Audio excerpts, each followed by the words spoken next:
Vamos a comenzar la última sesión del seminario que me toca. Sobre una cuestión, además, que dirán ustedes, bueno, los puertos deportivos, algo muy puntual, es un uso que en la costa española, y depende también de qué parte de la costa española, un uso que tiene una incidencia importante desde muchos puntos de vista, no solo económico, también incluso social. Un uso en que además, bueno, los concesionarios de puertos deportivos en 1988 comenzaron movimientos, porque fue una ley muy contestada, la ley de costa de 1988, desde este sector. Fundamentalmente por aquello de los plazos. Nuevamente se decía, se criticaba que el plazo que la ley de costa de 1988 imponía para los puertos deportivos, el de 30 años, pasaban de 99, algunos, porque había concesiones a perpetuidad, incluso también propiedades particulares de muchas partes de los puertos deportivos. Ahora iremos explicando poco a poco todo esto y cómo se configura el mapa. Digo, básicamente se decía, se criticaba que ese plazo de 30 años iba a hacer que los puertos deportivos desaparecieran de nuestras costas porque no iban a ser rentables, sencillamente. Junto a ello, el doble canon. Ya María Eugenia ha estado explicando cómo, en relación a la actividad acuícola, hay un doble canon porque hay que pagar una tasa a la comunidad autónoma, que es la que tiene la competencia sobre los puertos deportivos, ahora lo veremos, pero junto a ello también hay que pagar una tasa por la ocupación o el aprovechamiento del dominio público marítimo terrestre, en esta ocasión al Estado. Estamos en el caso ahora ya de Cataluña y Andalucía, que gestionan también, bueno, pues las tasas que se generen por los títulos de ocupación y aprovechamiento del dominio público marítimo terrestre. Fundamentalmente las críticas eran estas: plazos y tasas, si bien también había alguna contestación en relación a la demanialización de una parte de los puertos deportivos, probablemente la más golosa, que eran los terrenos ganados al mar. Los terrenos ganados al mar se demanializan a partir de 1988, en el artículo 4 de la Ley de Costas se determina su carácter de dominio público marítimo terrestre, y ello significa que en estos terrenos, pues, entre otras cosas, no pueden existir, no pueden darse usos habitacionales, usos residenciales, y como digo, el ganar terreno al mar era en muchas ocasiones el verdadero leitmotiv de la construcción de un puerto deportivo, porque ahí es donde iba la urbanización. Y es que además, al amparo de la legislación anterior, se podía ganar la propiedad de esos terrenos, lo permitía. De hecho, también la Ley de Costas, en este sentido, como también veremos, respetó los derechos adquiridos. Por tanto, desde este punto de vista, la Ley de Costas del 88 afectó mucho a los puertos deportivos. Había tesis también, y siguen manejándose y barajándose tesis de todos los tipos, que me temo que pueden tener alguna respuesta, no tanto en la reforma, en la Ley de Protección y Uso Sostenible del Litoral, como en el reglamento. Ya lo veremos, pero hay tesis que se manejan, que se han expuesto por escrito, en cuya virtud, bueno, pues los puertos deportivos, a los puertos no se aplica la Ley de Costa, los puertos deportivos los plazos concesionales no son de aplicación, los que se establecían en la Ley de Costa de 1988, incluso los puertos deportivos no es aplicable la servidumbre de protección. También se ha dicho y se ha pretendido. Ya iremos viendo también cuáles son las razones de fondo de estas pretensiones, e intuyendo cómo puede ser la respuesta ya no del legislador. Aquí el legislador lo que hace es bueno, pues darle al Gobierno el turno, pasarle la pelota, en definitiva, el balón al Gobierno, porque muchas de estas cuestiones va a ser el reglamento el que tenga que pronunciarse. Algo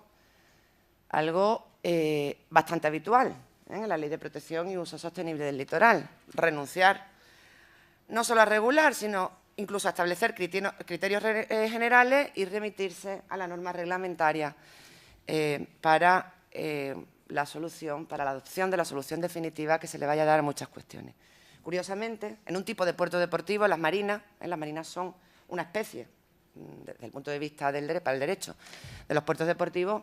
Esto no ha sido así, todo lo contrario. Algo que estaba regulado en el reglamento, que no estaba regulado en la ley, de pronto ahora nos lo encontramos en la ley, se eleva el rango, supongo que también, o puedo imaginar también, los motivos. Bien, por eso esta ponencia. No es porque sea un tema que especialmente me guste, que así es. Es porque creo, o hemos creído, que se trata de un asunto que va a tener especiales consecuencias después de la reforma y también, imaginamos, después del desarrollo reglamentario, ¿no?, de la Ley de Protección y Uso Sostenible del Litoral. Antes de empezar, voy a tratar dos aspectos. Primero, cómo afecta en general la reforma a todos los puertos deportivos, para ver luego cómo incide en lo que son las marinas, en esa especie de puertos deportivos. Primero, no obstante, sí tendré que explicar unas nociones básicas, dar unas ideas generales sobre el régimen de los puertos deportivos, porque eso es lo que nos va a ahorrar tener que estar explicando muchas cuestiones y nos va a hacer comprender todo lo demás y, en definitiva, el alcance de la reforma. Bien, y desde este punto de vista, primera idea, los puertos deportivos son una materia de competencia autonómica. La comunidad autónoma, las comunidades autónomas, en virtud de la posibilidad que les daba el artículo 148 de la Constitución, todas las comunidades autónomas costeras han asumido la competencia exclusiva en esta materia, en relación a los puertos deportivos, en relación a los puertos pesqueros, a los no comerciales y, en general, a los puertos que no sean de interés general. Estos últimos, los puertos de interés general, son competencia exclusiva del Estado. En cualquier caso, la competencia exclusiva implica que las comunidades autónomas son las competentes para legislar y ejecutar esa legislación. Por tanto, en principio, la legislación que afecta a los puertos deportivos debe ser una legislación autonómica.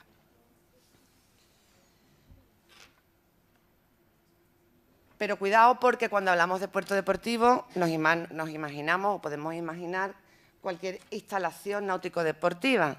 Pero para el derecho hay tres tipos de instalaciones náutico-deportivas. Cuando hablamos de puertos deportivos nos referimos a puertos deportivos stricto sensu, que son aquellos que se construyen específicamente o cuyo destino principal es el dar servicio a las embarcaciones náutico-deportivas o de recreo. Estos son los puertos de competencia autonómica. Después de un debate de muchos años, tardó el asunto en esclarecerse como unos 10 años por parte del Tribunal Constitucional.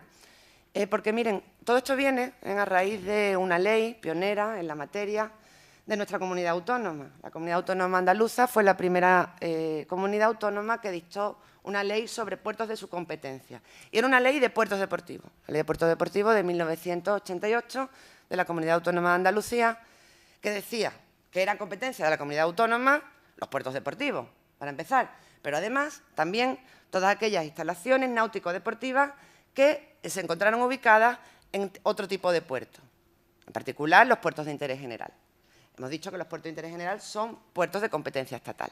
El conflicto, el Estado mantenía que esas zonas náutico-deportivas dentro de un puerto general entraban dentro de la competencia estatal sobre el puerto de interés general y que la comunidad autónoma no era competente. Entre otras cosas, porque se podía perturbar la gestión ordinaria del puerto por la Administración del Estado, etcétera.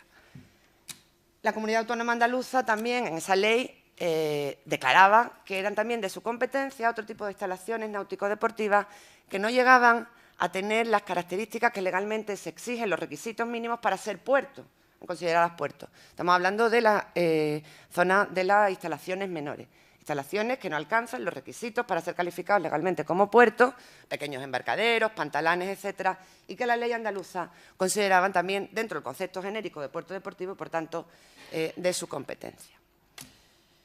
10 años tarda el Tribunal Constitucional en resolver este conflicto, que queda, en síntesis, como sigue. No hay duda, dice el Tribunal Constitucional en varias sentencias, una que resolvió los recursos que se plantearon frente a la ley andaluza, otra que resolvió los recursos que se plantearon frente a la Ley de Puertos del Estado y la Marina Mercante de 1992, y otra sentencia que resolvió un caso muy concreto, el del puerto de Gelbe, que es un puerto deportivo que está dentro de la zona portuaria del Puerto de Interés General de Sevilla, una zona náutico-deportiva, que está dentro del Puerto de Interés General de Sevilla y que la comunidad autónoma pretendía, en relación a la cual la comunidad autónoma mantenía que la competencia era suya. En cambio, el Estado mantenía que era competencia estatal al estar dentro de un puerto de interés general.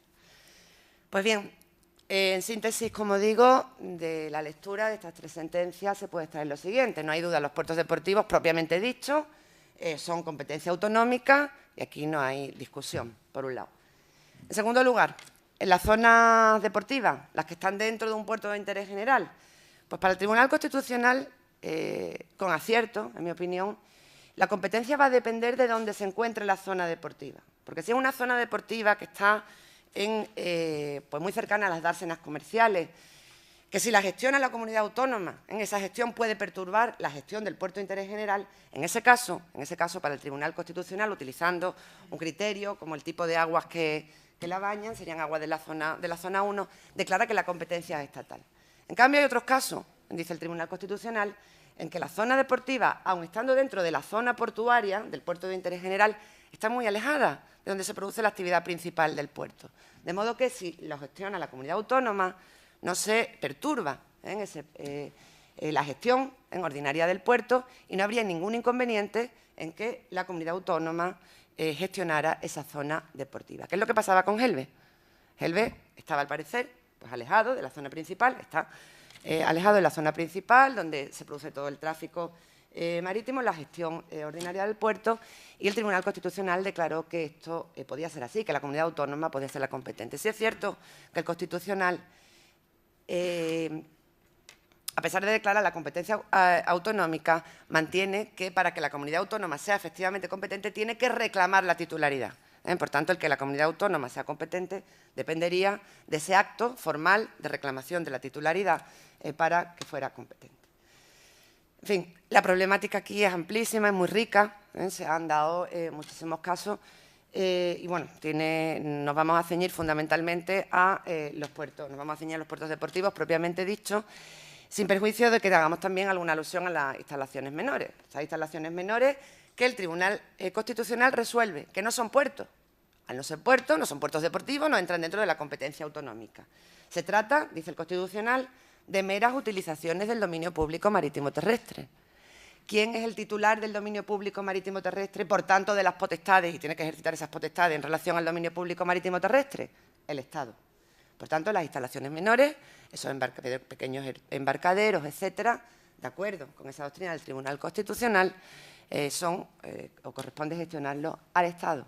Salvo que, porque la Ley de Puertos sí mantuvo que en estos casos las instalaciones menores sí podían ser competencia autonómica, si en su momento, cuando se produce el traspaso de competencia del Estado a las comunidades autónomas en materia de puertos, fueron traspasadas a través de los reales decretos de traspaso de funciones y servicios. En fin, esta solución, desde mi punto de vista, no es del todo coherente, porque el hecho es que una instalación es una instalación menor y en función de que se haya incluido o no en los decretos de traspaso, pues la competencia va a corresponder al Estado o a la comunidad autónoma. No me parece a mí un argumento suficiente por parte del Tribunal Constitucional para la delimitación de competencia. En todo caso, también hay que decir que en los casos de Cataluña y Andalucía, en los nuevos estatutos y a través de los decretos de traspaso que generan los nuevos estatutos de autonomía, la reforma de 2006 y de 2007, las instalaciones menores, la gestión de los títulos relativos a las instalaciones menores sí van a ser de competencia autonómica. Sé que voy muy rápido, tengo que ir. Lo que sí les pido también, que a lo largo de la intervención, si tienen cualquier duda, cualquier pregunta, cualquier sugerencia, incluso que lo hagan, porque luego cuando terminemos seguramente estamos todos con muchas ganas de irnos y las dudas y las preguntas pueden quedarse en el tintero y ya es la última ocasión que vamos a tener. Bien, por tanto, aquí nos vamos a centrar en la incidencia de la reforma en el régimen de los puertos deportivos propiamente dicho, sin perjuicio de que tengamos conocimiento de cuál es el objeto concreto de lo que estamos tratando. Y para ello, contarles dos ideas básicas del régimen de los puertos deportivos para que seamos capaces de ver y apreciar cómo incide la reforma en ese régimen.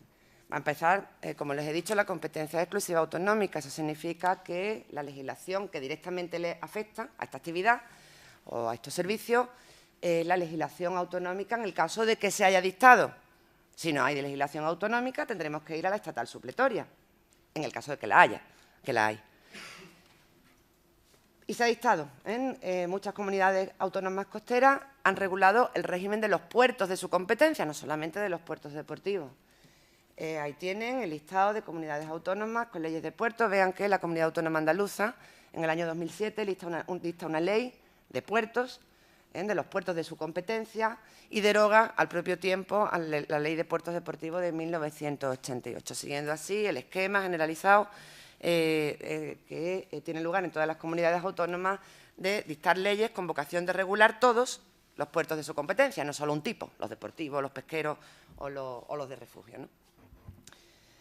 Bien, como digo, en el resto de comunidades autónomas hay normativas reglamentarias dispersas que regulan aspectos parciales, muy concretos, o incluso no las hay. Y en el caso de vacío normativo, hay que acudir a la legislación estatal supletoria, que viene constituida por el Reglamento de Puertos Deportivos de 1980, que está todavía en vigor, en su mayor parte. Hay algunos preceptos que están expresamente derogados. Habrá algún precepto que en relación al cual haya que hacer una interpretación sistemática porque también se haya producido una derogación implícita. Pero este reglamento, insisto, está vigente y sirve como legislación supletoria para aquellas comunidades autónomas que no disponen de una legislación específica en la materia. Un reglamento que, por otra parte, venía a desarrollar una norma estatal, la Ley de Puertos Deportivos de 1969, que era la que regulaba hasta entonces la materia, hasta que fue derogada por la legislación posterior. La Ley de Puertos Deportivos de 1969 está derogada y ahora mismo de lo que se dispone, como digo, en esas comunidades autónomas que no tienen otra legislación es del Reglamento de Puertos Deportivos de 1980.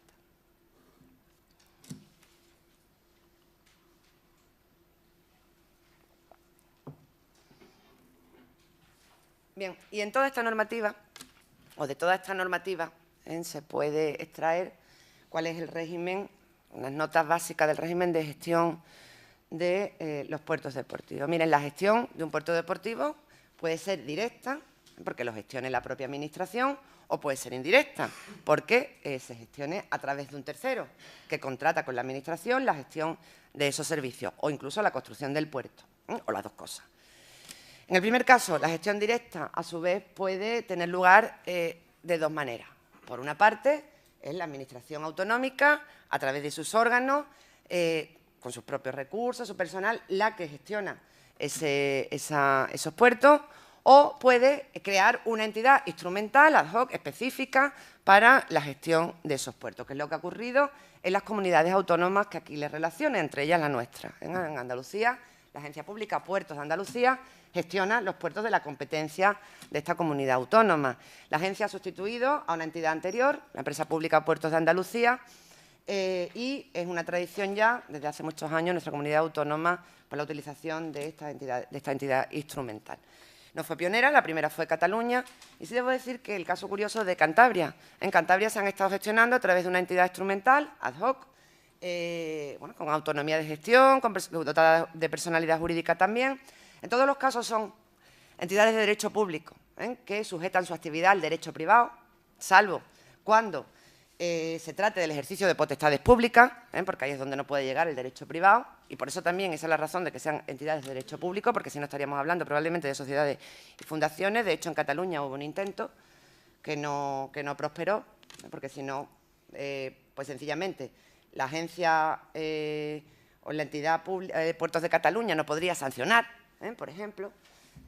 Por tanto, participan de esa común naturaleza de entidades de derecho público que sujetan su actividad al derecho privado. Y el caso curioso de Cantabria es que también ha tenido una agencia de este tipo, una entidad de este tipo, pero el año pasado, pues, por motivos de la crisis, se suprimió. Y las funciones de gestión, y todas las funciones relativas a la gestión de los puertos y las competencias relativas a los puertos de competencia de la comunidad autónoma volvieron otra vez a la consejería competente. Eso en caso de gestión directa. En Andalucía tenemos muchos puertos deportivos que gestiona directamente la Agencia Pública Puertos de Andalucía. Pero el puerto también se puede gestionar por un particular. Esa gestión al particular se le puede encomendar la construcción del puerto y la gestión, o solamente la construcción, y a otro particular le encomendamos posteriormente la gestión del puerto. De modo que aquí tenemos dos posibilidades. Se trataría de, por una parte, contratar la obra pública con la gestión del puerto, o contratar, por otro lado, la obra pública y, en una contratación posterior, contratar la gestión del servicio. ¿De acuerdo? Estas son las dos posibilidades. Estas dos posibilidades van a tener también consecuencias desde el punto de vista de la reforma de la Ley de Costas, como les comentaré. De modo que, en el momento de gestión ordinario de un puerto, nos podemos encontrar con un concesionario que sea el que haya construido el puerto y que después lo esté gestionando, o con un concesionario que sea el que lo está gestionando y que la construcción, bueno, pues corrió a cargo de otra empresa. El servicio, bueno, pues se gestiona de acuerdo con lo que diga la legislación autonómica, si existe, si no, esa legislación estatal supletoria a la que ya hemos hecho referencia. Y sobre estas cuestiones, bueno, pues en estas cuestiones no vamos a entrar por motivos de tiempo, y realmente a la gestión de lo que es el servicio no debería afectar la reforma, aunque ya veremos que sí que lo hace, o pretende hacerlo. Y una idea final, básica también para entender el calado, la importancia de la reforma. Miren, en nuestro ordenamiento cualquier bien, una cosa, que esté destinada al uso del servicio público, tiene una naturaleza jurídica concreta. ¿Cuál es? A ver, mis alumnos. ¿Cómo? ¿Cómo calificamos a un bien que está destinado al uso del servicio público? Bien demanial. Muy bien, un bien de dominio público. Si lo establece la Ley de Patrimonio de las Administraciones Públicas o al fomento de la riqueza nacional. Y los puertos deportivos son eso. Los puertos deportivos son bienes que están destinados a servicios públicos, por tanto, son bienes de dominio público. Toda la zona portuaria. Hay que delimitar, por tanto, ese espacio. Ese espacio se llama zona de servicio y se delimita a través de unos reglamentos que hacen las comunidades autónomas y que dicen el puerto deportivo X llega hasta aquí y establece su delimitación.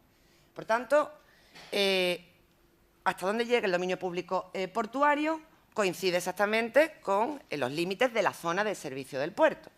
¿De acuerdo? Que es un bien de dominio público de titularidad de una administración pública, como todos los bienes de dominio público. En este caso, la titular de la competencia, ¿quién era?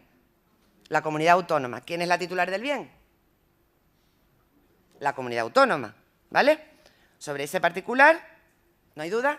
Ya. Aunque las dudas se reabren, también debo decirlo, a raíz de la reforma. La comunidad autónoma, por tanto, es la titular del dominio público portuario. Claro, que el puerto deportivo marítimo se tiene que ubicar en un espacio muy especial, en el dominio público marítimo terrestre. Consume dominio público marítimo terrestre, natural o no, porque también, como os he dicho antes, hay mucho terreno ganado al mar que entra dentro del artículo 4 de la relación de elementos del dominio público marítimo terrestre, el artículo 4 de la Ley de Costas. Dominio público artificial. El problema ha dado muchos quebraderos de cabeza, sobre todo, y ahora tiro de la primera conferencia, para aquellos que tenían una concepción patrimonialista del dominio público, una concepción cuya virtud el propietario de la cosa puede usar y abusar de la cosa y en eso es en lo que consiste el derecho de propiedad, que en definitiva es lo que se tiene sobre el dominio público. Pero sí nos ponemos en la otra óptica, la otra perspectiva, la que os explicó brillantemente el profesor Morillo Velarde Pérez. Si consideramos que el dominio público no es propiedad, que el dominio público lo que es un título atributivo de potestades, no hay ningún inconveniente en mantener que sobre una misma cosa, sobre un mismo objeto físico, espacio físico, puede haber titularidades distintas. Porque es que hay una parte del puerto que va a ser a la vez puerto, zona de servicio del puerto y dominio público marítimo terrestre.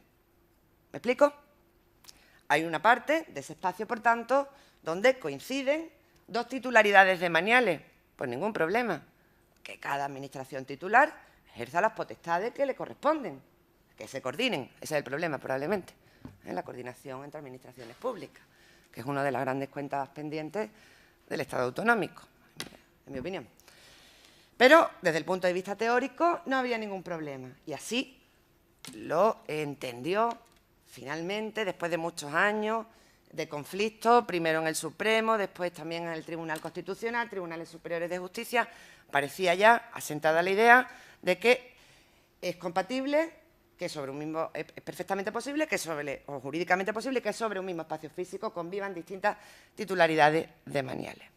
De hecho, la sentencia que resolvía el recurso de inconstitucionalidad que se interpone frente a la ley andaluza de puertos deportivos así lo declara.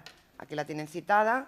Los puertos deportivos de competencia autonómica resulta compatible la permanencia en el dominio estatal de la franja de terrenos de aquellos que aquellos ocupan con la titularidad de la comunidad autónoma de las obras e instalaciones portuarias. No pasa nada.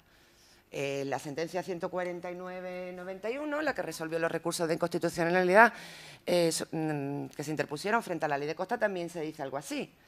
No hay ningún inconveniente desde el punto de vista jurídico. Claro, lo que sí hay inconvenientes desde el punto de vista práctico si no articulamos la forma para que la comunidad autónoma pueda gestionar ese espacio. Lo que está claro es que a la comunidad autónoma hay que facilitarle la gestión sobre esa franja del puerto, que es a su vez dominio público marítimo terrestre. Y esto se hace en la ley de costa, y aquí es donde viene ya, y por eso la incidencia de la ley de costa en el régimen de los puertos deportivos. Esto se articula en la ley de costa a través de un mecanismo que está magníficamente regulado. Es otra de las joyas de la ley, en mi opinión. A través de la adscripción, o que estaba magníficamente regulado, probablemente tenga que decir. La adscripción. La adscripción sería el título, es un título, en virtud del cual la Administración del Estado pone a disposición de la comunidad autónoma la porción de dominio público que ésta necesita para desarrollar sus competencias, no solamente sobre puertos, en general, sobre los puertos de la competencia de la comunidad autónoma, sino también en materia de carretera.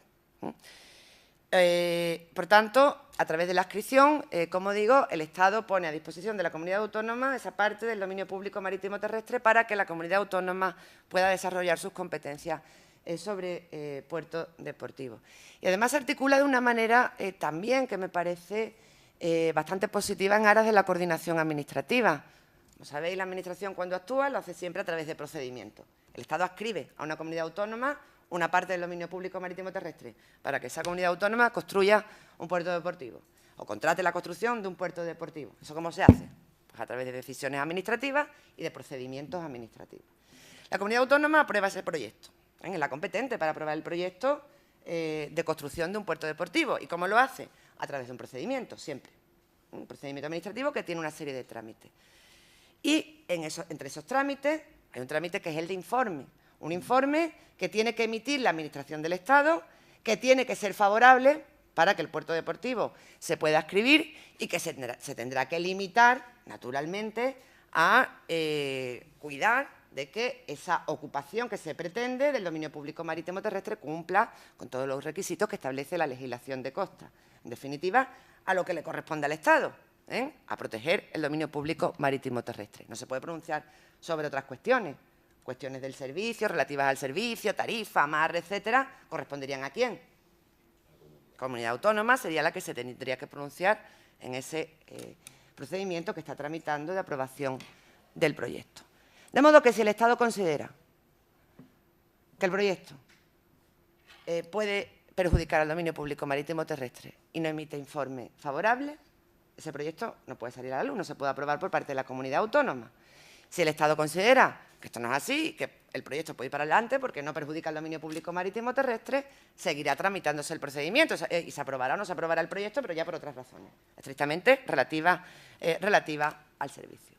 Es un procedimiento muy cuidado, es además un régimen muy cuidado, el de la adscripción, que bien podía haberse extendido a otra serie de materias de competencia de la comunidad autónoma, porque además fíjense que el particular lo que hace es ir a una administración.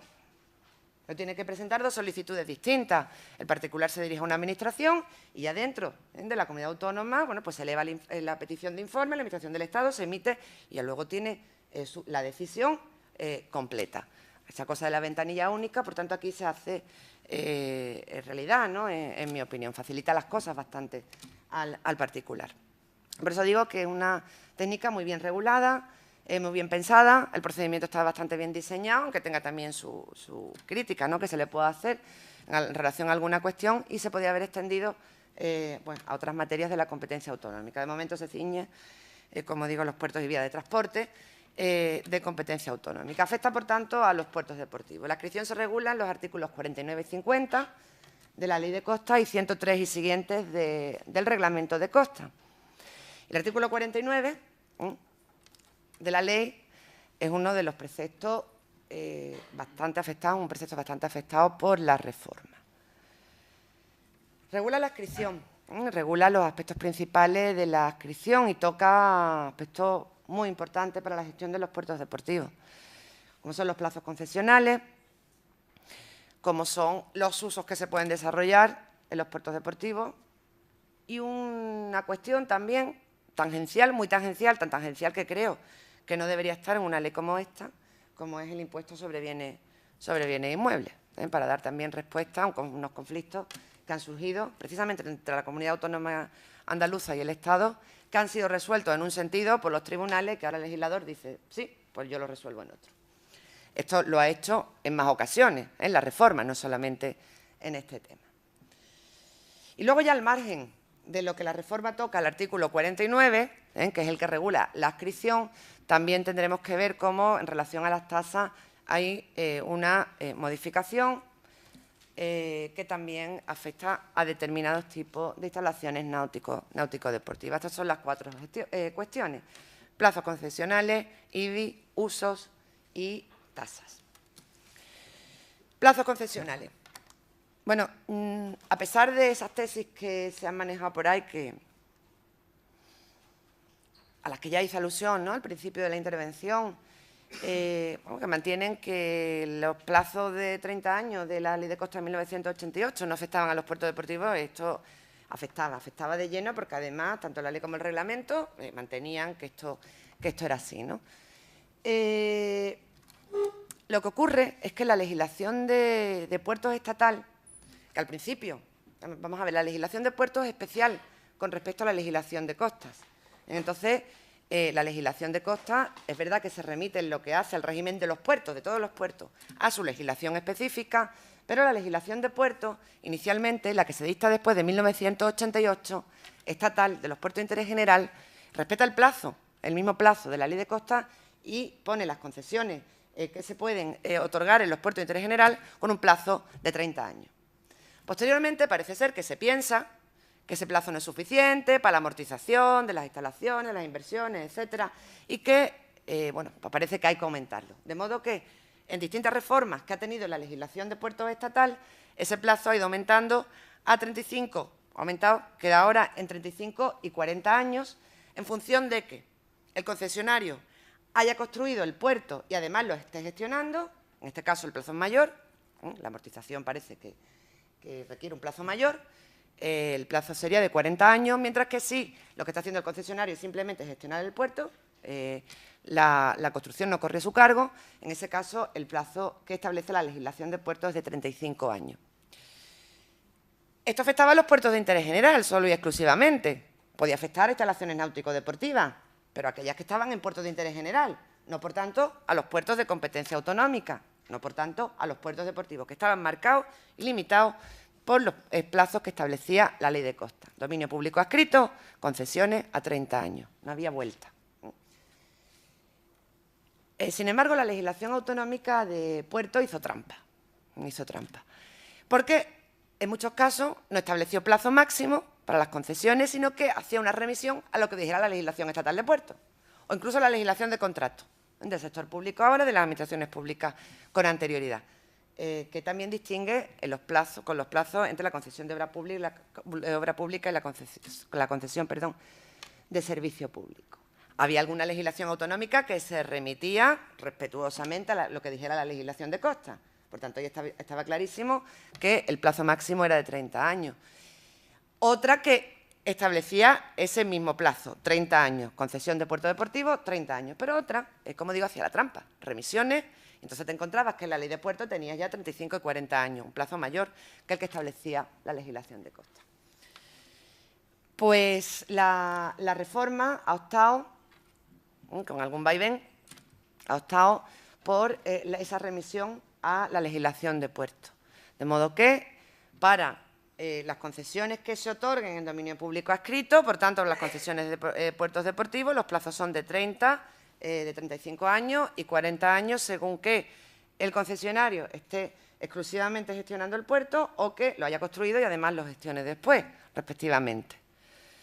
Triunfan esas tesis de la remisión a la legislación de puertos, tumbando en aquellas otras que acompañaron al proyecto, al anteproyecto, porque en el anteproyecto se manejaba una remisión al régimen general de las concesiones que regulaba la ley y, por tanto, lo que se estaba hablando era un plazo de 75 años. Desconozco las razones del recorte, que veo positivo en este sentido, pero, bueno, ahí está, una remisión a la legislación de puertos que, por cierto, bueno, los motivos pueden venir a lo mejor, que la ley catalana justamente hacía esta remisión, también les comento.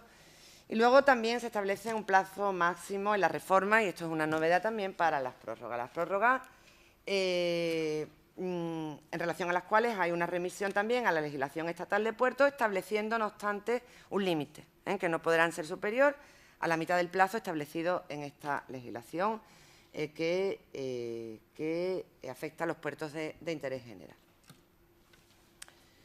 Plazos, por tanto, aumentan 35 a 40 años, en definitiva, no se llega a los 75, que inicialmente parecía que venían. Por tanto, el aumento es muy relativo en relación a los plazos concesionales. Impuestos sobre bienes inmuebles.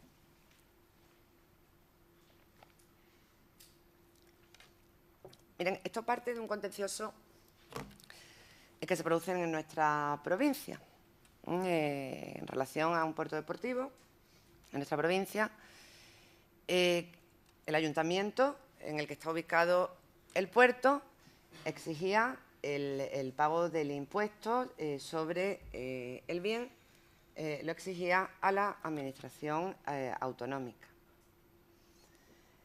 La comunidad autónoma impugna la decisión en el juzgado de lo contencioso de Cádiz y este juzgado determina que efectivamente la obligación de satisfacer el tributo corresponde a la comunidad autónoma. ¿Por qué? Porque es la titular del dominio público. ¿Vale? ¿Se entiende esta idea? ¿Están ustedes de acuerdo en esto? ¿Cómo? Bueno, propietaria no es, pero ¿quién es la titular del dominio público? Sí. La comunidad autónoma es la titular del dominio público de la zona de servicio portuario. Pero hay otro titular ahí, no se nos olvide. ¿Cómo?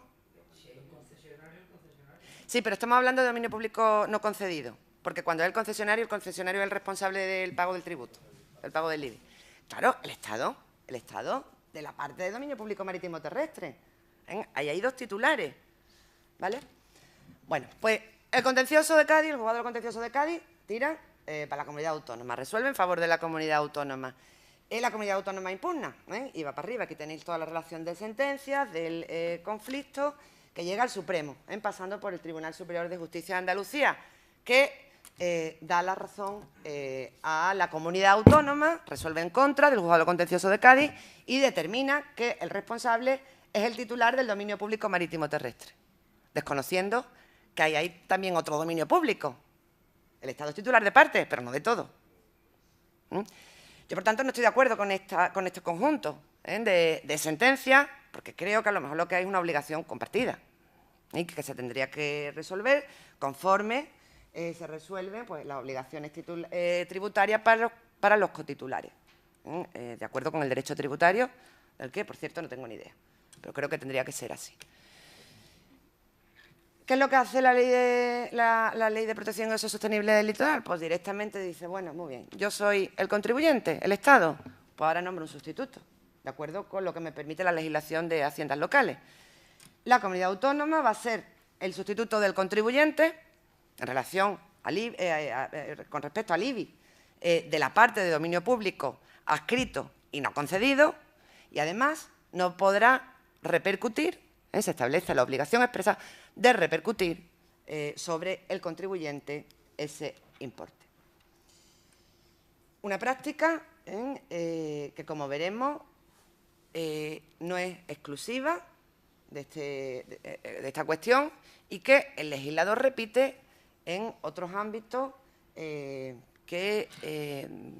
régimen del dominio público marítimo terrestre. Esto es, dicen los tribunales una cosa y yo voy y resuelvo una norma con rango de ley, la contraria.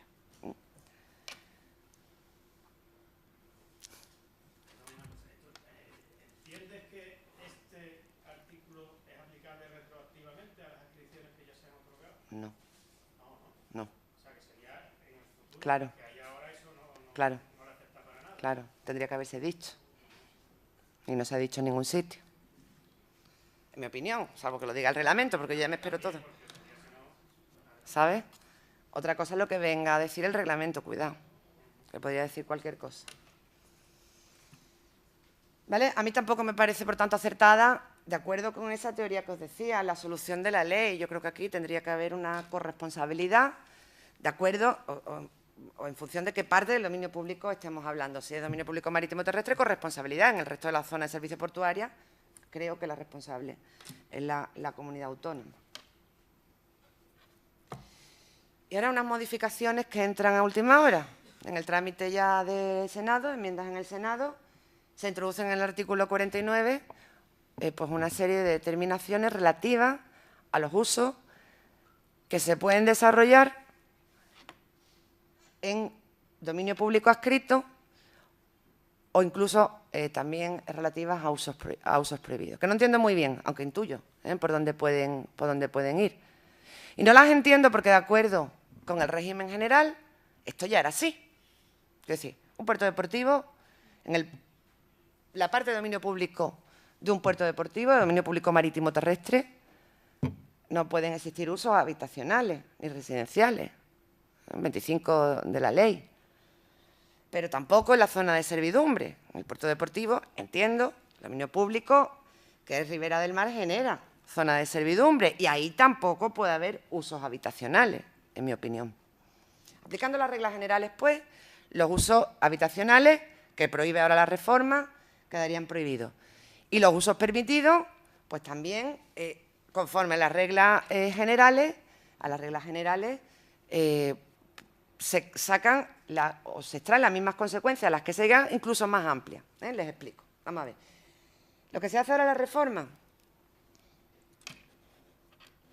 es introducir un nuevo apartado, digo, de última hora, en el artículo 49, que por un lado establece los usos que se permiten en el dominio público adscrito y por otro los usos que se prohíben. Vamos a los primeros, los usos permitidos. La primera idea, y es que el ámbito de aplicación física de las permisiones se limita a la parte de la zona de servicio adscrita que ocupe dominio público marítimo terrestre que no reúna las características del artículo 3.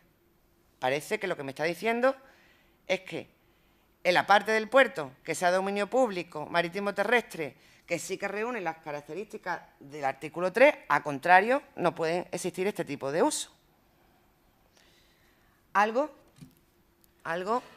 que contradice también la legislación autonómica de puertos, e incluso la de puertos de interés general. Habrá que estar otros criterios, no así el uso se pretende desarrollar en elementos del artículo 3 o del artículo 4. Y ahora les explicaré por qué. Esos usos, que además se especifican, los usos permitidos, son los usos portuarios. Yo creo que esto es una redundancia, pues claro. Pero esos usos portuarios, los usos, dice la norma, los usos necesarios para el desarrollo de la actividad portuaria. Todas las actividades dirigidas a prestar los servicios en las embarcaciones deportivas de recreo. Pero yo creo que esos usos no se van a poder dar solamente en elementos del artículo 4, también en zonas de dominio público natural, que constituyan dominio público natural, por un lado. Los atraques, etcétera, y otra serie de servicios necesariamente se van a tener que desarrollar ahí. Pero luego, además, también permite de manera expresa algo que, bueno, que en todos los municipios ha habido también, bueno, había mucho interés, ¿no?, por parte de los ayuntamientos, de utilizar las zonas de servicio, de los puertos en general, de los puertos deportivos en particular, bueno, pues como son zonas de ocio, zonas de expansión de la ciudad. Y esto, la legislación autonómica de puertos le da muy buena respuesta, incluso la legislación estatal de puertos también da una respuesta bastante muy positiva, digo, a estas aspiraciones. Unas aspiraciones que se tienen que compatibilizar con lo que es el uso principal que tiene que tener un puerto, o sea, que podrán autorizarse, que podrán desarrollarse cuando no perturbe el uso principal, lógicamente, de cada tipo de puerto. Yo creo que las soluciones que se dan en la legislación sectorial son bastante adecuadas en general, de modo que se permiten los usos comerciales, los usos recreativos, de ocio, deportivos e incluso culturales. Pero, extrañamente, la reforma hace exclusivamente alusión a usos comerciales y de restauración. Yo, desde un punto de vista social, me parece muy restrictivo porque creo que usos recreativos, usos culturales que están amparados por la legislación de puertos, estatal y autonómica, también serían usos muy apropiados en este tipo de espacios, siempre y cuando, como digo, no se perjudique la actividad principal del puerto. Que esta es una de las condiciones que creo que también sobra, porque es la que lo tiene que decir es la legislación sectorial, en este caso la autonómica, que también establece la reforma. Estos usos se permitirán, se dice, siempre que no se perjudique el dominio público marítimo terrestre o la actividad portuaria. Insisto que esto quien lo tiene que decir, me parece, es el legislador autonómico y no el estatal. Que lo dice, además. Digo esta última cuestión, claro, por supuesto que no se perjudique el dominio público marítimo terrestre, es algo que corresponde determinar al legislador estatal, pero que ya estaba determinado en los preceptos del régimen general de utilización del dominio público marítimo terrestre. Bien, en cuanto a las prohibiciones, se dicen, afectan en todo caso a la parte del dominio público marítimo terrestre que esté compuesta, conformada por bienes relacionados en los artículos 3 y 4 de la Ley de Costas. Este no se restringe al elemento del artículo 4. Y están prohibidas expresamente las edificaciones destinadas a residencia y habitación. Insisto, es una prohibición de carácter general que ya estaba para todo el dominio público marítimo terrestre y que entiendo también se aplica a la zona de servidumbre y protección, pero eso no se dice. Y no sé yo, no sé, albergo mis dudas serias sobre si esto es precisamente lo que se pretende, que podamos permitir en zonas de servidumbre y protección, en dominio público marítimo terrestre adscrito, usos habitacionales o residenciales. Me temo que vayan por ahí los tiros, porque además esas han sido muchas de las tesis que se han manejado desde el sector. Bien, luego la reforma añade, con muy dudosa redacción, yo les confieso que no entiendo bien, una remisión al reglamento en cuanto a la fijación de los criterios de asignación de superficie máxima para los usos previstos. El reglamento podrá establecer criterios, ¿no? Criterios, pero quien tiene que determinar la superficie concreta va a ser la comunidad autónoma en un acto de aplicación de ese reglamento. Y se dice que en el reglamento, que efectivamente se establecerán los criterios, habrá de tenerse en cuenta como criterio el número de amarres y los demás requisitos necesarios para no perjudicar el dominio público marítimo terrestre. En relación al número de amarres, yo creo que esto es algo que se va a saber en el momento de aplicar el reglamento, en el momento de dictar el acto autonómico de aplicación de esos criterios generales, los que, fíjense, la ley se remite nuevamente al reglamento, renunciando otra vez a establecer criterios generales que deja para un momento posterior. Nuevamente, como criterio limitador, el que no se perjudique la autoridad portuaria, pues merece la misma valoración. Está bien que el legislador estatal, que es el titular del dominio público marítimo terrestre, diga que no se podrá perjudicar precisamente este tipo de bienes, el dominio público marítimo terrestre, pero el perjuicio o no a la actividad portuaria, lo que sea eso, lo tendrá que determinar la comunidad autónoma, que es la competente en relación a esa materia. Y además, esto estaba ya entendido, consensuado, parecía que era pacífico y nos metemos ahora otra vez en batalla que, desde mi punto de vista, son innecesarias. Probablemente sea también un exceso de redacción y que no se haya pensado, ¿no? No creo que la intención sea, o que haya habido intención ahí, no lo sé. Bien, todo esto serían pues, las cuestiones que van a afectar a los puertos deportivos que derivan de la nueva redacción del artículo 49, del nuevo régimen de la adscripción. Dime.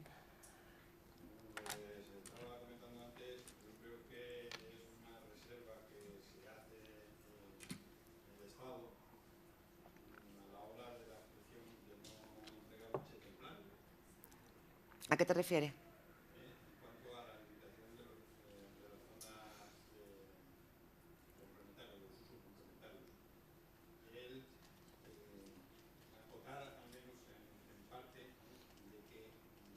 complementarios estén tasados. ¿Por qué? Pues porque cuando entrega en tal caso un trozo del dominio público marítimo terrestre y lo ascribe a la comunidad autónoma para hacer actividad portuaria, debería el proyecto ya de contemplar todas esas zonas. Lo que pasa es que a la hora de emitir ese informe, el Estado no tiene tasado si es mucho o es poco. Y por tanto, digamos, es cheque en blanco a lo que quiera cada comunidad autónoma. Pero te refieres, Juan Manuel, perdona, ¿el cheque en blanco qué es? Es que no te entiendo, no, perdona, perdona que te entienda.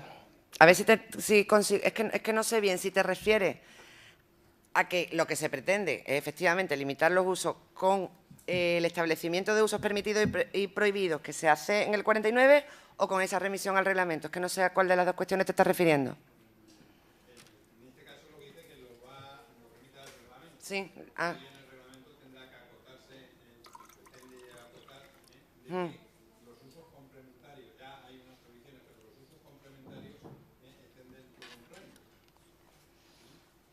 Que realmente no se vaya a convertir ese puerto deportivo pues, en un centro comercial Ya. dentro del uso público, porque realmente ese uso no sería posible dentro del Claro, sí. antes de esa adscripción. Yo estoy de acuerdo y eso es una garantía. Otra cosa es cómo está redactado, que está redactado de una manera bastante confusa. Pero vamos a ver, te digo otra cosa. Yo creo que con la aplicación del régimen general,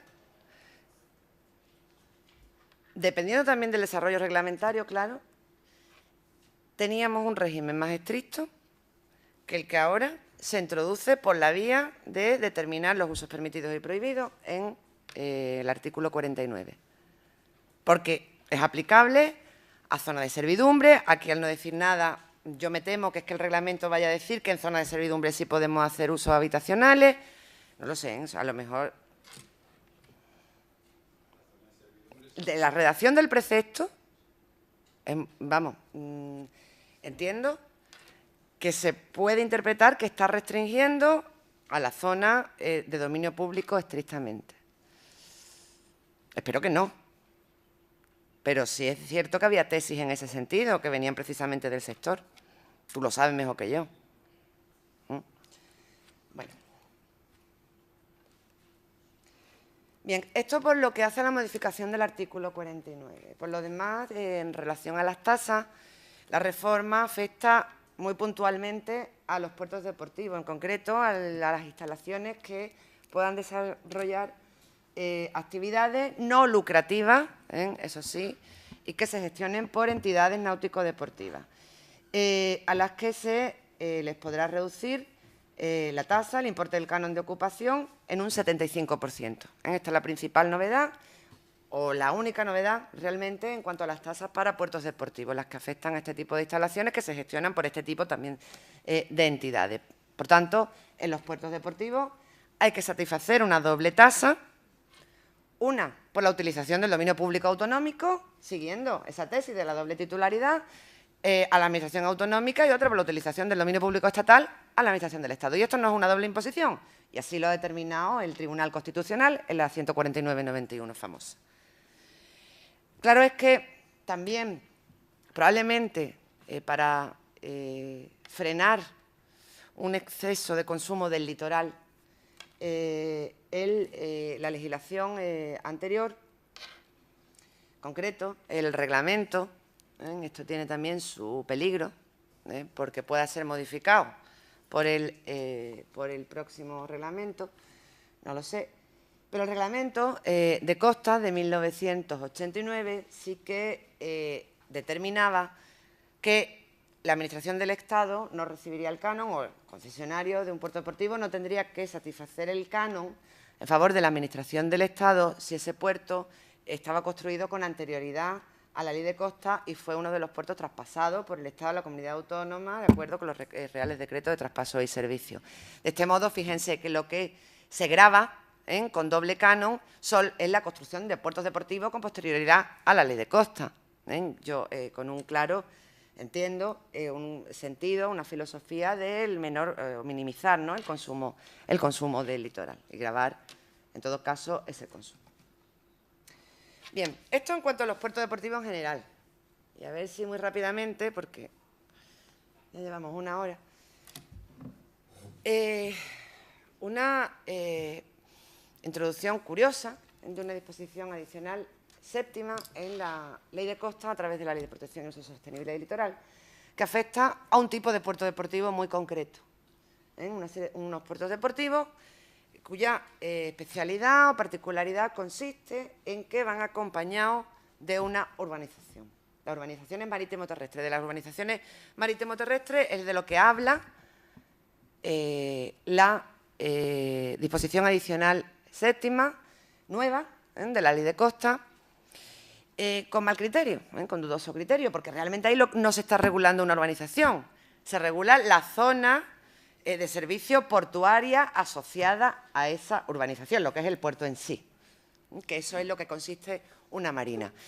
En términos amplios, la marina podría ser comprensiva de ambos elementos. Una marina tiene dos elementos. Una urbanización, miren, aquí tienen fotos de 3 marinas, elegidas intencionadamente, en Empuriabrava, Oliva, en Valencia y la de Playa de Aro, la de Port de Aro.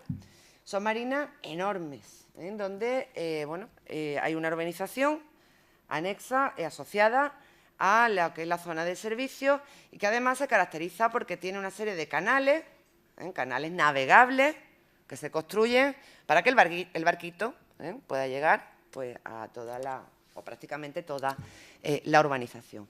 Fíjense que la zona de servicio, en estos casos, pues estaría compuesta pues, por los diques de abrigo, o sea, la zona exterior, diques de abrigo, bocanas, pero también los canales, todas las dársenas, y también por una superficie de tierra. Cuidado que no lo he dicho con anterioridad, pero la zona de servicio de un puerto tiene superficie de tierra y superficie de agua. En la marina hay también necesidad de prestar servicio sobre tierra. Por tanto, hay una zona de servicio que es tierra, superficie de tierra. Y por otro lado, el otro elemento de la marina sería la urbanización, a lo que afecta a la disposición adicional séptima de la ley de... ¿Séptima o décima? Ahora ya. Bueno, ahora veremos. Esta nueva disposición adicional de la ley de costa es justamente a la marina, a la zona de servicio, no a la urbanización, no a la urbanización en sí. Bien, como decía, las marinas son una especie del género puertos deportivos. Así se ha considerado por nuestra legislación tradicional de puertos deportivos, reglamento de 1980.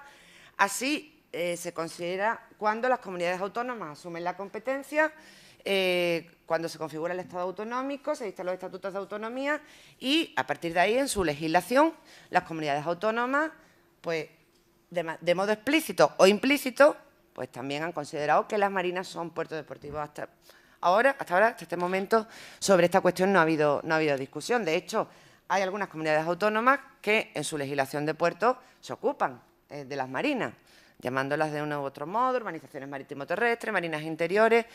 La que más se ocupa de ellas, la que contiene una regulación más detallada, es la legislación catalana, que además tiene un reglamento específico de marinas interiores. Pero luego hay dos leyes, la Ley de Cantabria y la Ley Canaria, que tienen un precepto específico también para las marinas. Y hay una mención muy de pasada cuando se catalogan los distintos tipos de instalaciones portuarias, pero sin regularse, en la Ley de Baleares. En el resto de comunidades autónomas, por tanto, las marinas habrán de regularse conforme al régimen general que afecta a los puertos deportivos de esa comunidad autónoma. La Ley de Murcia y la Ley andaluza no hacen referencia a este tipo de instalaciones.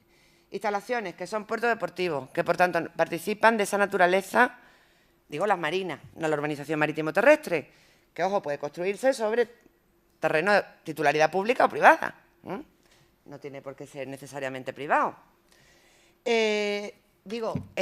La zona portuaria, la zona de servicio, es dominio público autonómico, siguiendo las ideas anteriores de las que hemos hablado.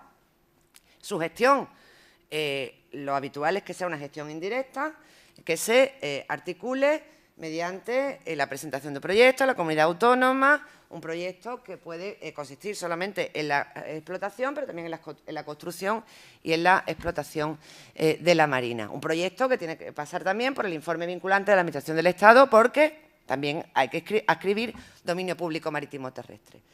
Le es aplicable, por tanto, todo lo que hemos dicho hasta ahora a las marinas en relación a los puertos deportivos. Las modificaciones, e incide en este mismo sentido las modificaciones que introduce la reforma de la ley. Pero además, era la 10ª, perdonen, como digo, hay una disposición adicional específica para lo que llama urbanizaciones marítimo-terrestres, que en realidad no incide en ellas, sino en la marina, en la zona de servicio, que afecta a cuestiones tan importantes como a la delimitación del dominio público marítimo-terrestre de la marina o a la aplicación de las servidumbres legales, cambiando bastante las cosas en este sentido. Y luego, además, introduce una serie de cuestiones de menor calado, porque realmente tampoco dicen mucho, como son las prohibiciones en zonas especialmente protegidas, el título necesario para las obras y la ordenación territorial y urbanística. Este es el contenido básico de la disposición adicional 10ª de la Ley de Costas, que, como les he dicho antes, es una novedad, porque estas urbanizaciones y los contenidos que se consideraron debían tener relativos al régimen de estas urbanizaciones por su incidencia en el dominio público marítimo terrestre, estaban reguladas en el reglamento. En el artículo 43.6 del Reglamento de Costas regula este tipo de urbanizaciones con unos contenidos muy similares. Ahora veremos que la reforma, no obstante, introduce cambios sustanciales en ese régimen, y aquí lo que quiero destacar es esa elevación de rango. Una elevación de rango que va a producir, lógicamente, un blindaje del régimen. Esto ya lo elevo a una norma con rango de ley y ya por reglamento no se puede cambiar. Si ahora vamos viendo quién puede estar favorecido por estas modificaciones, y si lo enlazan además, bueno, pues con las diapositivas que les puse antes, que recogen fotografías de 3 marinas que además están, en términos municipales, que son núcleos de población de los que se excluyen del dominio público marítimo terrestre, quizás pueden alcanzar ustedes conclusiones, que yo no voy a expresar en este momento, sin perjuicio de que luego podamos hablar de ellas. Enlazando además también con que muchos de los propietarios de Playa de Aro fueron los que también presentaron aquellas famosas reclamaciones ante la Unión Europea, que dio lugar también al famoso informe que recomienda al Estado modificar pues todo el régimen transitorio y el que afecta a los derechos adquiridos establecido en la legislación de Costas. Bien, delimitación, primera cuestión, delimitación del dominio público marítimo terrestre. En principio, uno se acerca, lee la disposición y parece que todo queda igual. Se dice el terreno inundado se incorpora al dominio público marítimo terrestre, el inundado por los canales. Los canales, fíjense, se construyen, el mar invade terrenos. Son terrenos que, les decía, pueden ser originalmente de propiedad pública, de titularidad pública, perdón, o de propiedad privada. En el caso que sea propiedad privada, se incorporan al dominio público marítimo terrestre. Entonces, dejan de ser de propiedad privada, invade el mar, y esto está de acuerdo con una jurisprudencia tradicional, el mar invade, es mar, y se incorpora, como digo, el dominio público marítimo terrestre. Esto supone una exclusión, por otra parte, de las modificaciones introducidas en los artículos 3 y 4 en relación a los terrenos inundados, sobre las que nos vamos a volver. Pero luego, y además esto se amplía en el trámite de última hora del Senado, pero luego se excluyen del dominio público marítimo terrestre lo que la ley llama, que yo les confieso no tengo ni idea de lo que es, no sabría definirlo, estacionamientos náuticos. En principio, en el proyecto, lo que se excluyeran los garajes náuticos, que serían, bueno, pues esos atraques que hay a pie de casita, se definen como colindantes a la vivienda, retranqueados respecto al canal navegable, que se destinan a estacionamiento náutico individual y privado. Y esto es lo que había en el proyecto, pero en el Senado, en una enmienda, se amplía esa exclusión de mar, porque esto es mar, a aquellos espacios colindantes con el canal navegable e inundados como consecuencia de excavaciones que se destinen a estacionamiento náutico colectivo y privado. ¿Hasta dónde puede alcanzar eso? Ni idea. La ley no establece criterios generales para delimitar esto. Tampoco se remite siquiera aquí al reglamento, cuidado. O sea, que esa crítica que hago de renuncia a legislar y remitirte al reglamento, aquí incluso ni se produce eso. Me parece que lo puede estar dejando a los del Linde. Me parece que si el reglamento no concreta, va a tener que ser el acto administrativo del deslinde el que diga hasta dónde llega el dominio público marítimo terrestre. Y que defina esto de los estacionamientos náuticos colectivos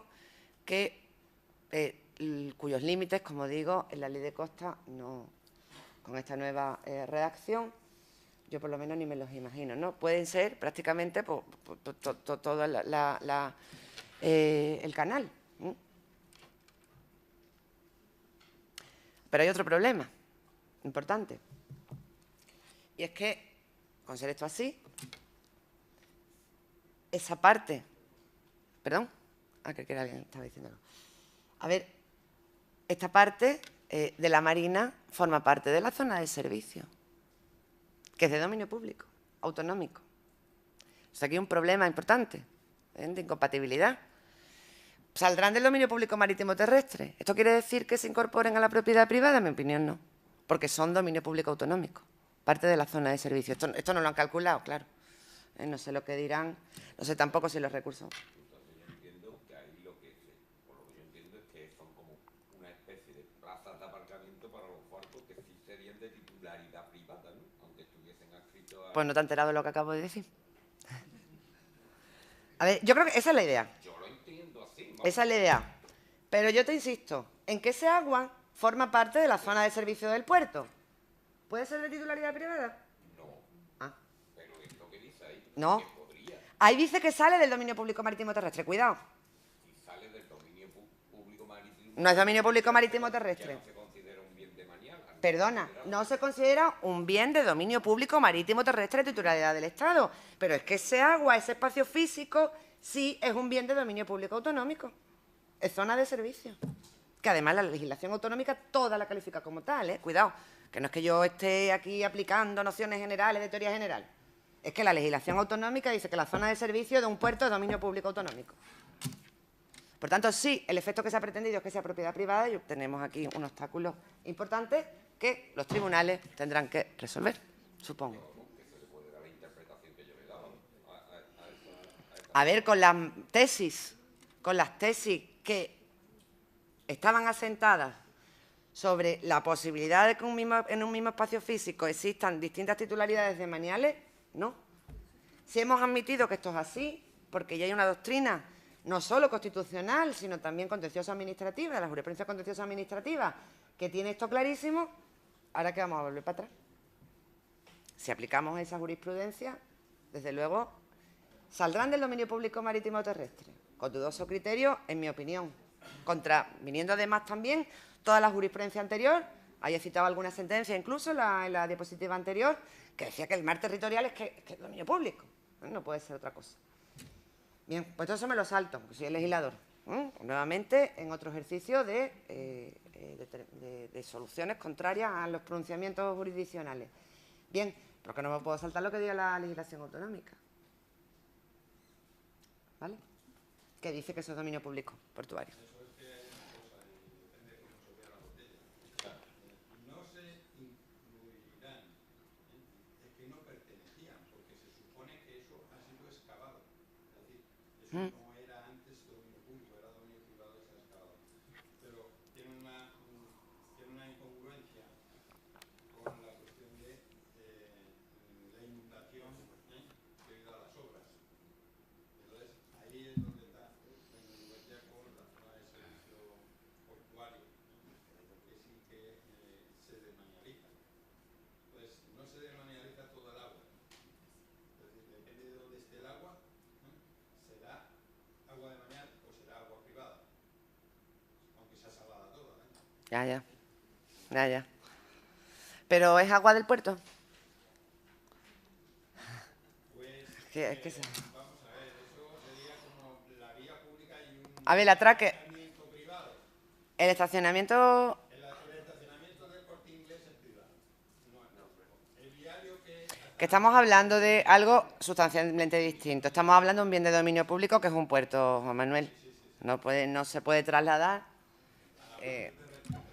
la parte terrestre sobre la que hay sentada una empresa privada. que se consigue es el mismo. La vía de circulación es dominio público privado, ¿no? Pero el aparcamiento que hay al lado, ya a partir de un punto... Inundado por el mar territorial. Bajo mi punto de vista, bueno, no lo va a ser porque lo ha dicho el legislador, pero que, insisto... ¿Qué efecto se consigue con eso? ¿Cuál es la diferencia? La diferencia viene primero, en cuestión de gravamen, de poder poner una tasa dentro de eso. Y segundo, en el caso de que en un futuro se eliminara esa marina, ¿qué es lo que en tal caso puede rellenar porque no es dominio público? Ya. Lo vuelves a rellenar y encima de él construyes lo que puedes, un hotel o lo que se dé. Bien, bueno. En rojito, por cierto, habré dado cuenta, no lo he dicho, pero he ido marcando las novedades que introduce la reforma.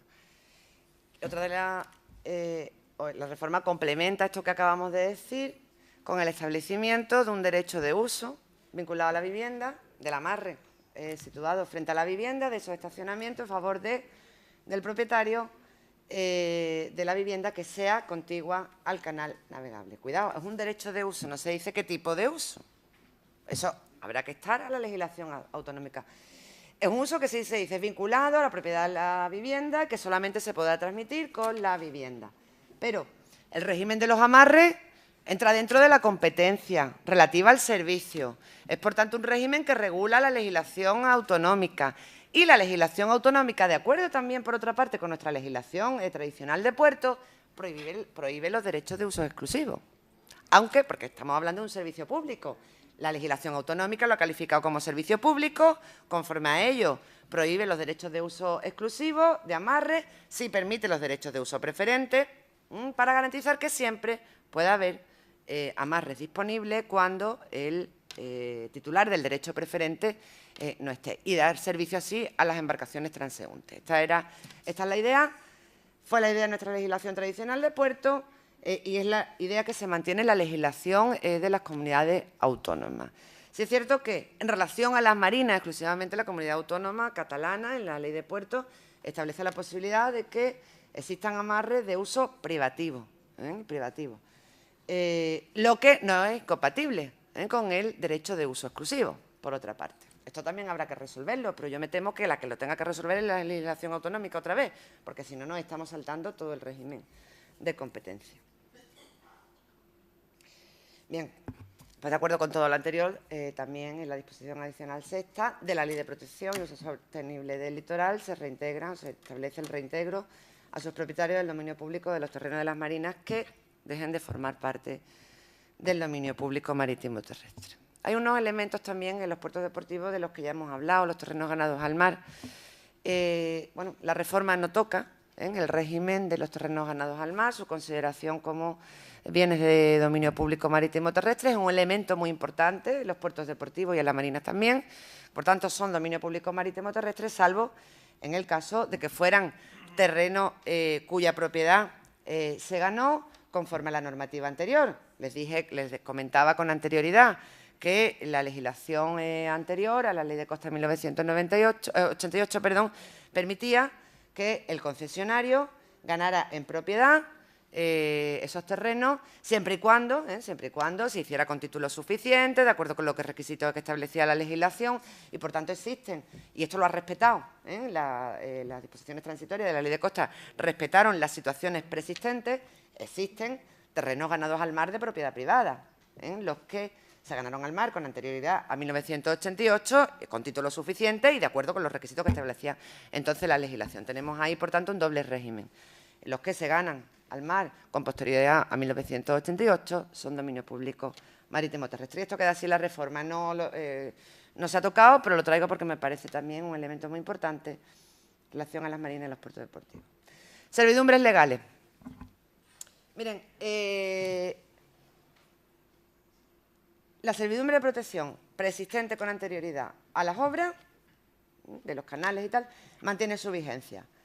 Y la incorporación de los espacios inundados tiene como efecto: no se genera una nueva servidumbre de protección ni una servidumbre de tránsito. Y esta es la novedad. En el reglamento, en el artículo 43.6, sí que establece la aplicación de la servidumbre de tránsito en las marinas. Desaparece esta servidumbre, por tanto, con la reforma. Y no obstante, para paliar esta supresión, que a mí me parece también, bueno, una vuelta atrás, para paliar esta supresión sí que se hace una remisión al planeamiento para el establecimiento de una garantía del tránsito y de acceso a los canales. Yo, para empezar, creo que el planeamiento no es el instrumento adecuado para garantizar el tránsito. El tránsito es una cuestión que afecta al dominio público marítimo terrestre, o una cuestión que creo que entra dentro de las potestades estatales, que no se puede remitir al planeamiento. Eso es lo que hace el tránsito, porque aquí se manejan dos cosas. Porque en el otro sentido, el tema de los accesos, esta referencia a los accesos a los canales, pues es algo que tendrá que establecer la legislación autonómica, porque nuevamente estamos hablando de lo que es el servicio. Esta es mi opinión. Porque además la legislación autonómica sí que establece servidumbres o zonas de servicio náutico. Hay tres normas: la catalana, la ley catalana, la Canarias y la cántabra, que establecen una zona de servicio náutico que, por mucho que me supriman la servidumbre de tránsito, habrá de respetarse, salvo que me quiera inmiscuir en competencia autonómica. Y todo eso tendrá que compatibilizarse y coordinarse. En todo caso, les pongo un caso concreto. También sale en una de las fotos, que es el de la sentencia de la Audiencia Nacional de 2011, en que desestimó la pretensión, en este caso, del representante de la Marina Interior, de Port de Aro, que pretendía que en esa marina no se aplicara la servidumbre de tránsito. La Audiencia Nacional, con buen criterio, dice: es aplicable, el reglamento lo dice, y aquí hay que respetar las limitaciones que se establecen en el reglamento, y el tránsito es aplicable. Y curiosamente, en una sentencia de 2011, tenemos en el 13, pues, una solución del legislador que pasa, insisto, del reglamento a la ley, suprimiendo de plano esa servidumbre.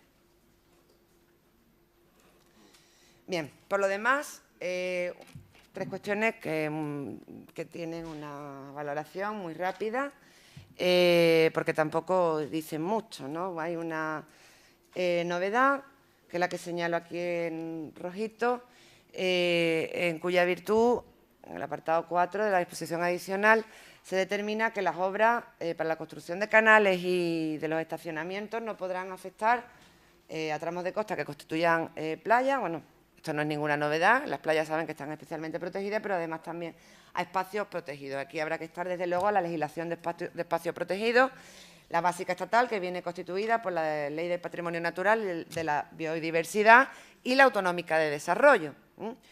Bueno, parece algo interesante, en la medida que sí que están en la línea de protección de las playas y del medio ambiente en general, pero bueno, hay también una remisión al reglamento, nuevamente, y una falta de concreción en la ley. Este apartado, por otro lado, también hace referencia a la necesidad de título administrativo para la realización de la obra. Pues muy bien, pues claro, ya la legislación autonómica lo dice, quiero decir, título administrativo. Ya hemos visto que hay que aprobar un proyecto, que lo tiene que hacer la comunidad autónoma, y esto ni quita ni pone nada, ¿no? Es algo que también estaba en el reglamento, por lo demás. Y si es una novedad, este apartado, esta determinación, que tampoco dice nada, en cuanto la analicemos. Se nos dice: las urbanizaciones marítimo-terrestres deberán contar con un instrumento de ordenación territorial urbanística que se ajuste a las prescripciones que en materia de dominio público marítimo-terrestre se establecen en esta disposición y en sus normas de desarrollo. Pues claro, toda urbanización tiene que contar con un instrumento de planeamiento que se ajuste si está en el espacio afectado, a la legislación de costa. Esto es así, es de perogrullo, ¿no? Pero es que además es inexacta, porque la urbanización tiene que contar con planeamiento, con un instrumento de ordenación. Pero la Marina también, cuidado, la Marina también. Y lo que prevé la legislación autonómica es un plan especial porque se califica como sistema general y es el instrumento previsto para estos casos, ¿no? Por tanto, bueno, creo que no añade nada tampoco esta determinación. Y, en definitiva, tienen aquí pues recopilado o sistematizado muy brevemente en qué medida afecta la reforma tanto a los puertos deportivos en general como a las marinas en particular. Los plazos, el tema del IBI, esta determinación expresa de usos permitidos y prohibidos, que me mosquea, porque puedo intuir por dónde puede ir, aunque Juan Manuel parece que no está de acuerdo. El tema de las reducciones de las tasas para las entidades náutico-deportivas cuando realicen actividades no lucrativas, y ya en las marinas, pues esa reducción del concepto de dominio público marítimo terrestre que hemos hablado, la eliminación de la servidumbre de tránsito y finalmente, bueno, pues esa prohibición de construcciones de canales en zonas especialmente protegidas. Muy bien, he terminado. ¿Preguntas? Nada. ¿Ninguna cuestión? ¿Ninguna duda? Una duda. Venga. ¿Los puertos pesqueros entran dentro de los puertos deportivos? No, los pesqueros son otro tipo de Pero puertos. todos son de titularidad estatal. Sí. No. O autonómica también. Autonómica, en principio, pero bueno, hay que estar también a la definición de puerto pesquero, de la legislación Puerto de... de interés general, yo entiendo, puerto de interés general es el que tiene un volumen de tránsito para grandes buques Te cuento. y de calales. La Constitución habla de puertos de interés general. Claro, la Constitución es una norma muy básica que no puede definir todo. ¿Quién tiene que definir lo que sea puerto de interés general? El legislador estatal, y lo hace la legislación de puertos, en este caso ahora en el texto refundido de la Ley de Puertos del Estado y la Marina Mercante, que es muy reciente, ¿no? Y en esta norma, pues lo que se hace es determinar los criterios generales que conformarán a un puerto como de interés general. Entre ellos, pues el volumen de tráfico, su posición estratégica, en fin, hay una serie de circunstancias que justifican que el puerto sea calificado como de interés general. Luego ya el Gobierno, mediante Real Decreto, bueno, la ley incorpora un anexo, pero que se puede modificar mediante Real Decreto, mediante un reglamento del Gobierno, pues aplicará esos criterios, calificando en definitiva cada puerto de interés general, ¿vale? Pero esa calificación se tiene que ajustar a esos criterios, de modo que si hay un puerto que no tiene una posición estratégica o que no cumple con ninguno de los criterios, lo califico como de interés general, pues eso vulneraría lo que dice, ¿vale?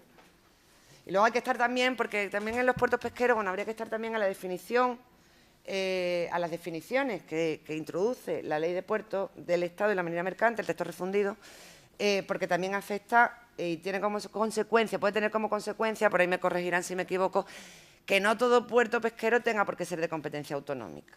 Depende también cómo se manipule, creo recordar, ¿no? Cómo se manipule la carga, si es con medios mecánicos, no mecánicos, pero bueno, esto ya. Más cosas. Bueno, esta parte de los puertos es un trozo del global del dominio público marítimo terrestre y además es lo que primero ha tenido regulación como tal. La ley de puertos de 1880 regulaba realmente los puertos y diariamente el resto de la costa. Y así ha sido. Entonces,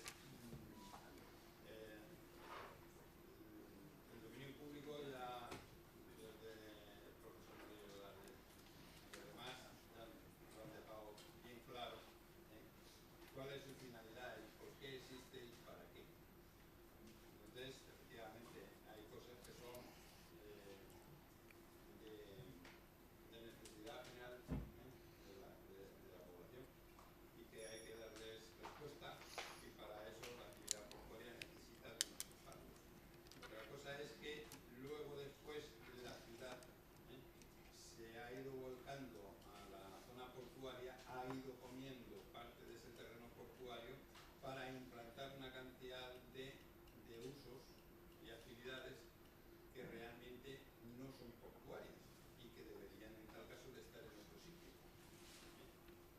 ¿Qué ocurre? Pues ocurre como en el Maremàgnum de Barcelona.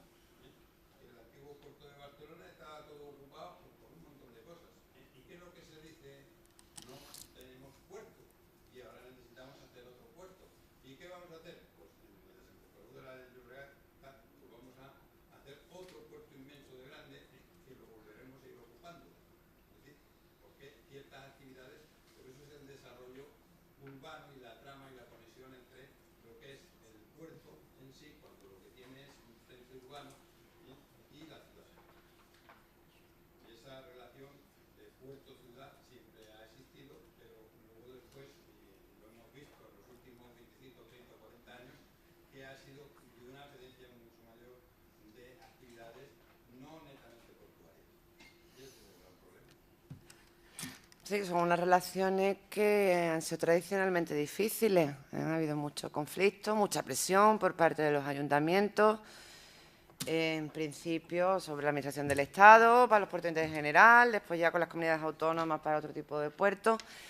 Y, hombre, a ver, también es cierto que hay municipios en los que la zona de expansión, ellos están algunos, pues se limita prácticamente a lo que es la zona portuaria. Otra cosa es qué usos autorice, si lo hace de una manera sostenible, naturalmente que no impida ni obstaculice la actividad principal, naturalmente que no implique más consumo del litoral, como en el caso que has puesto, que parece. Pero hay otras veces que esa interacción, si se produce o se ha producido, o se puede producir si queremos, en definitiva, de una manera más sostenible y más adecuada, ¿no? Que es de lo que se trata. Pues que los ciudadanos puedan pasear por las zonas donde se pueda. Quiero decir, que no perturbe. Yo he visto puertos donde a las 7 de la tarde la gente se echa a pasear y está Melilla, por ejemplo. Es típico dar paseíto todas las tardes en verano por allí y es el sitio que usan, ¿no? Para pasear. Claro, siempre que no se perturbe lo demás, y esto tendrá que estar muy cuidado. Yo creo además que la legislación de puertos estatal últimamente y la autonómica, que se ha nutrido mucho de los avances en la legislación estatal, cuida bien esto, cuida bien además que la última palabra, por lo menos desde el punto de vista jurídico, la tenga el Estado, que en definitiva, en los puertos de interés general quiero decir, es el competente, porque la última palabra la tiene tanto para la planificación sectorial como para la... pues también puede articular ahí también o incidir, ¿no?, en lo que es el plan especial. Entonces, depende de cómo queramos hacerlo. El resultado puede ser bueno o malo. Yo creo que desde el derecho se articulan instrumentos para que pueda ser bueno. Otra cosa es cómo los utilicemos, claro. Más cosas. Pues si no hay más preguntas ni más intervenciones, hasta aquí hemos llegado. Vamos a dar por finalizado el curso, no el trabajo, de los alumnos que han solicitado créditos de libre elección, ni de esta directora, que tendré que corregir esas evaluaciones una vez que las cierre, que será el sábado a las 00 horas. Por tanto, tenéis un par de días para hacer una evaluación muy sencilla, es lo que hemos pretendido, muy simple, una preguntita por ponencia, 7 preguntitas, se hace yo creo que en 10 minutos, sobraos. Y bueno, despedir el curso, cerrarlo, implica naturalmente daros las gracias a todos, a los profesionales en primer lugar por haber confiado en este programa, por haber participado, por haber respetado pues, todo lo que estamos diciendo, que muchas veces sabréis mucho más que nosotros en la práctica. Me hubiera gustado poder llegar a más grado de detalle, las horas tampoco daban más de sí. La pretensión era abordar la reforma en la medida de lo posible en todos sus contenidos y en el marco de la estructura de los cursos de verano no podíamos hacerlo de otra manera. Son 7 conferencias y esto es así, ¿no? Agradeceros la asistencia, la participación y, si me permitís, mis últimas palabras para los alumnos, que a los que nos debemos, los profesores de la universidad y muy en especial a unos alumnos a los que he estado dando clases durante 2 años, la gran mayoría de los que estáis aquí Soy alumno de Derecho Administrativo 2, de la licenciatura en Derecho, todavía alumno hasta que no cierre el acta, que será mañana. Sois todavía mis alumnos. Daros las gracias por haber confiado también en este curso. Espero que hayáis aprendido, espero que hayáis visto. Yo creo que este curso lo hemos conseguido, que el derecho administrativo sirve para algo, y espero que hayáis visto una aplicación práctica en un sector del derecho administrativo apasionante, yo no puedo decir otra cosa. Y bueno, despedirme aquí, os veré por los pasillos, no dejad de saludarme. Muchísimas gracias a todos por la asistencia y por la participación en este curso.